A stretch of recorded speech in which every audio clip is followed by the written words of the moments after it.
ইরানের পর এবার যুক্তরাষ্ট্র জাহাজ আটকের দাবি করেছে। এশীয় জলসীমায় ইরানের পতাকাবাহী অন্তত 3টি ট্যাঙ্কার আটক করার দাবি যুক্তরাষ্ট্রের। যুদ্ধবিরতির মধ্যে লেবাননেও হামলা চালাচ্ছে ইসরায়েল। তাদের হামলায় লেবাননের সাংবাদিক আমাল খলিল সহ নিহত হয়েছে অন্তত 5 জন। এদিকে হরমুজ প্রণালী বন্ধ থাকায় আবারও বাড়ছে তেলের দাম। অন্যদিকে যুদ্ধবিরতির কোনো নির্দিষ্ট সময়সীমা ডোনাল্ড ট্রাম্প বেঁধে দেননি বলে জানিয়েছে হোয়াইট হাউস। বিস্তারিত জানাচ্ছেন আব্দুল মালেক।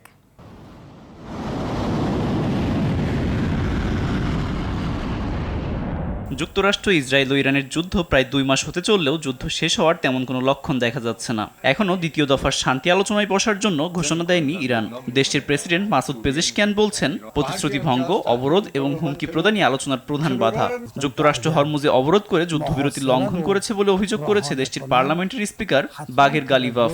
এমন উত্তেজনার মধ্যে বুধবার 2টি মার্কিন জাহাজ আটক করে ইরান।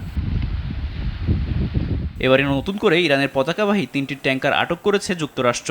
বুধবার এশীয় জলসীমায় তাদের আটকের খবর নৌপরিবহন ও নিরাপত্তা সূত্রের বরাতে জানিয়েছে বার্তা সংস্থা রয়টার্স। পরে জাহাজগুলোকে ভারত, মালয়েশিয়া ও শ্রীলঙ্কার নিকটবর্তী অবস্থান থেকে অন্য পথে যাওয়ার নির্দেশ দিয়েছে।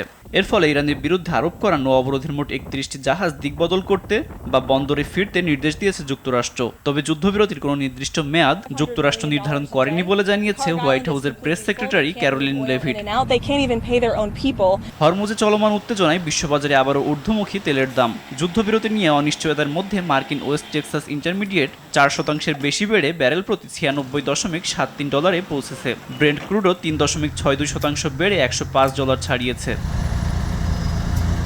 তবে যুদ্ধবিরতির মধ্যে লেবাননেও হামলা চালাচ্ছে ইসরায়েল।